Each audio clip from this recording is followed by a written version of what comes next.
Miole, miole, miole, miole,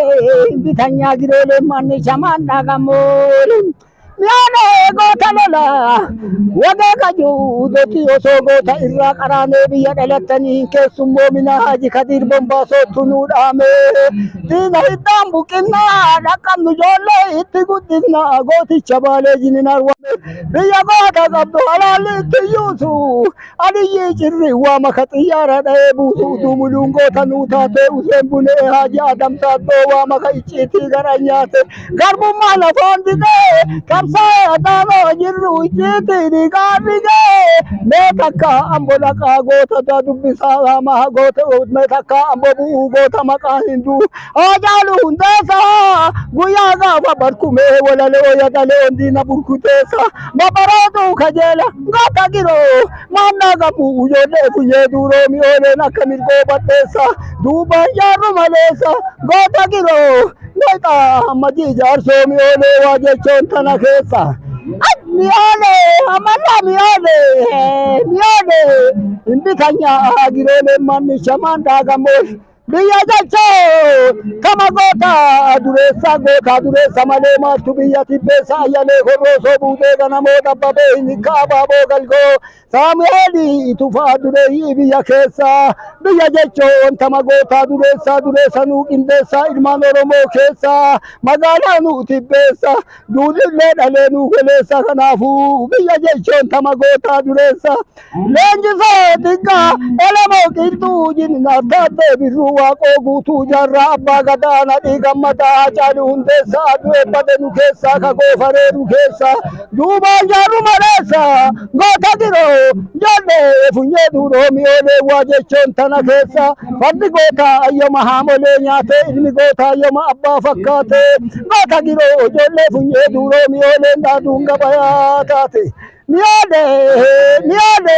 imbitanya girole ilman oromo kenna mallatto adda ambenna ilma dira matante itibena intala challe embenna awa kasi ingembenna ka gondala hirbora ille embenna dela sadutta ambenna gada kallacha ambenna murti ai dabacha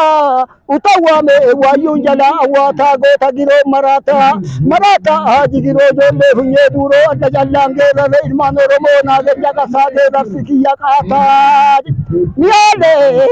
amala miole imbitanya girole manni chamanda gamon miole hararti dandaltu subibati falfaltu nakana demti hattunin azanti sagaddun bikkelale maratu ittin toltu kadhattu dira jecho fabdo to kabushura adami ditti tahum ingaltu kasharamin ambana ana kagaran halchu min tafi dayas akadali yo waticha humi galtu gamachu gota giro manda gamu jode funye duro mi ole si hadabdu falfaltu makalla andanku kesa makalli dubbi kesa falfalli gumbi kesa dumeti roba kesa durasile wankasa duran katama kesa wontire patele le funye duro mi ole wejaru manafande sa mi ole amala mi ole ya bin farda wal kita gafa mila wadida dira arda wal kita gafa dula wadida ganya arda wal kita bi sesati wadida yona wallatani mi ole makanki ya anana gelle arsi doni arsi lita tarikanya agiro manda gamu jole funye duro me dakana jagasa angana gudi fida fardi gota yo mahamole nyate ilmi gota ayo ma abba fakate gota diro manda gamu jole funye duro mi ole na kadiri doti kadunga bayatate ni ole hajigiroti jedhama magala qadoti anan nagelle arsi godina arsi lita keessatti dhaladha jiraru akkuma goonni oromo tuttuqame ogise bitti tuqamte kana quuqaa ofii kana geeraruun ibsatan kanaafi geeraruu danda'a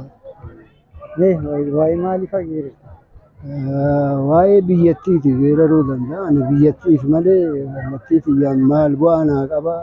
gootota oromoo keenyaa warra biyyaaf jecha lubbuun isaanii biyyi itti tarte gogumaan qabne lafeen isaanii caccabdee dhumte kanneen qaabachisiisa tuttuqee geeraruu